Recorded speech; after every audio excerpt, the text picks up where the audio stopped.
So, Maria, you've shared a little bit about kind of the breakdown process that led to the breakthrough, not necessarily a willing one, but Yeah, an important one, I'm sure, in your yeah, life. absolutely. So, can you tell you mentioned writing the book as part of your healing process. Yeah. Can you tell me a little bit more about, other things you did, other parts of that process for you? Yeah, I mean, for a long time I was in denial about what I was going through. And then I felt the deep need to look within, you know. I've always been an enthusiastic journaler. So I did a lot of journaling. I did a lot of reading, a lot of personal development, around, self-help material, meditating, that sort of thing. So I spent a lot of time kind of looking within. And I think it was through that process of looking within that I got myself to the point where I could now start to share those experiences with other people. And that's what got me to write the memoir. And when you think about, and obviously in sharing your experiences, it's still making a difference, right? Yeah, I think absolutely. when we grow up, we kind of visualize our dreams if we know what we want to do when we grow up. We visualize something and we see that as our way of making a difference. For those of Yeah, us who see that as kind of a primary aim of yeah, what we want to do with our time here. Um, and it's hard for us to visualize. I think it's part of the guilt that you mentioned. yeah. If we stop making a difference this way, then we won't be able to make a difference in any Exactly. way. Blew your chance. Yeah. Yeah, yeah. Failed. You might as well go corporate and make some good money, right? And have good, cushy conditions. You Yeah. laugh, but I think that is the reality for a lot of people. Certainly in the public health sector, where I speak to a lot of doctors who kind of realize that, they felt they couldn't make a difference where they wanted to make a difference, so might as well make a great living, which is sad. Mm.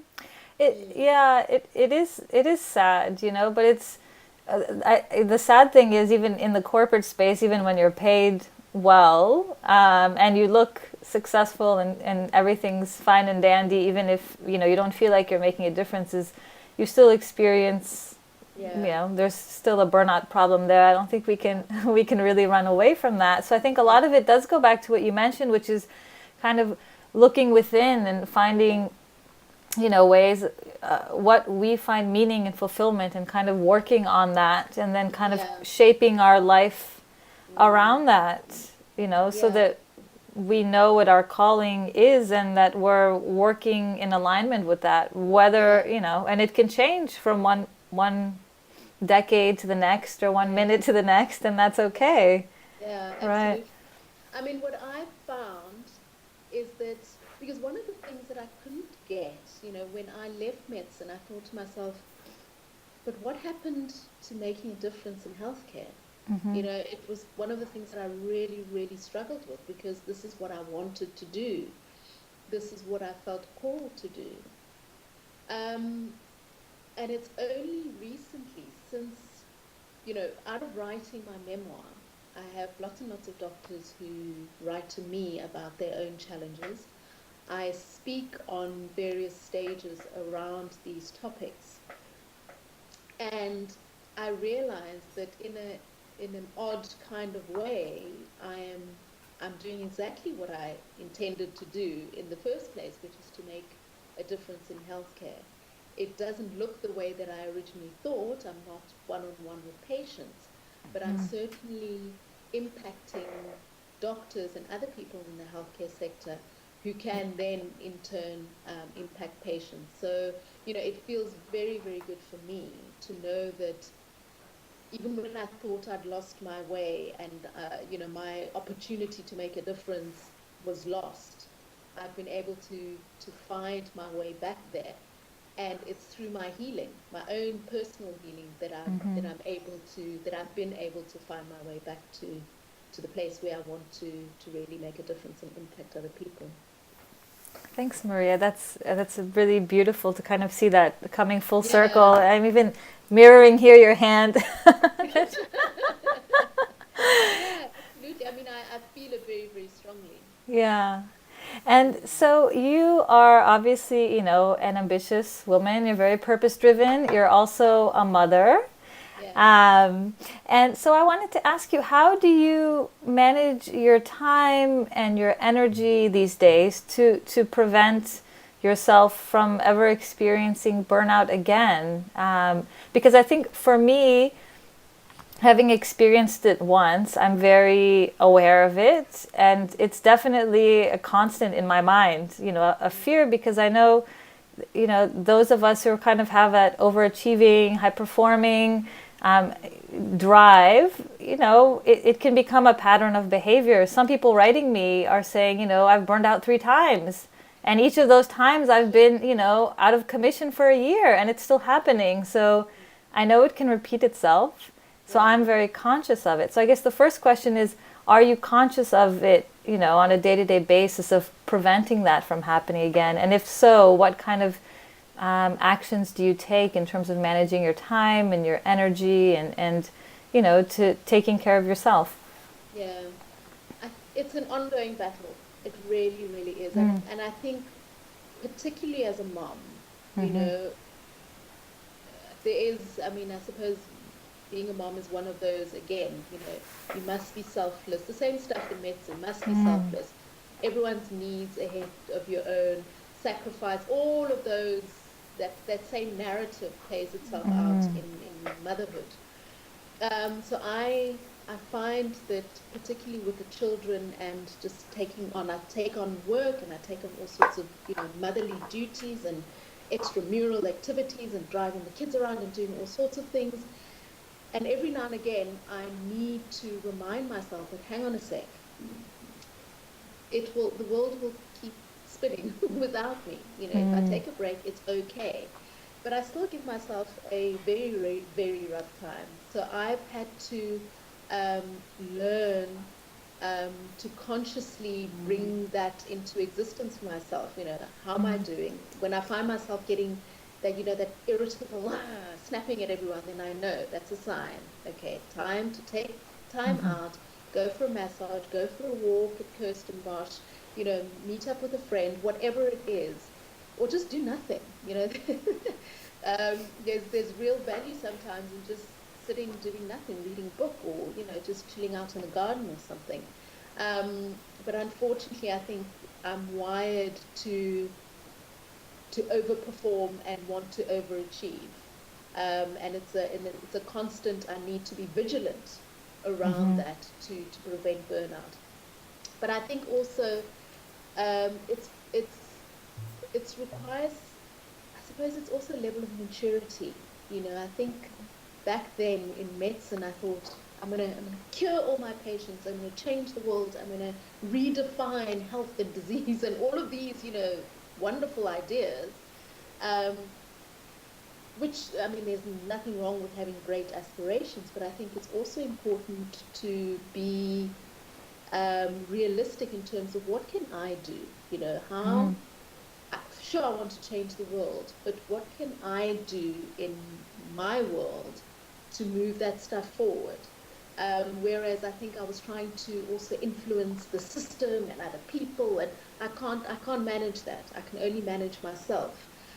So what I'm more and more aware of now is taking responsibility only for myself, Mm. instead of trying to manage everyone else along the way, because I can't do that. That's where the frustration comes in, and the sense of helplessness when I try and take on other people's issues and problems and agendas. Um, the only outcomes I can influence are mine, or the only actions I can influence are my own. And I can't control outcomes. I can't control other people's decisions and what actually happens. And that's quite freeing. That's quite liberating. I think I've got that deadly combination of overachiever, very ambitious, uh, perfectionist, control freak. That's quite a toxic combination. So, to kind of to be realistic about what I can actually do, what I can manage, and to be vigilant for those moments when I'm tempted to try and run the world. Mm.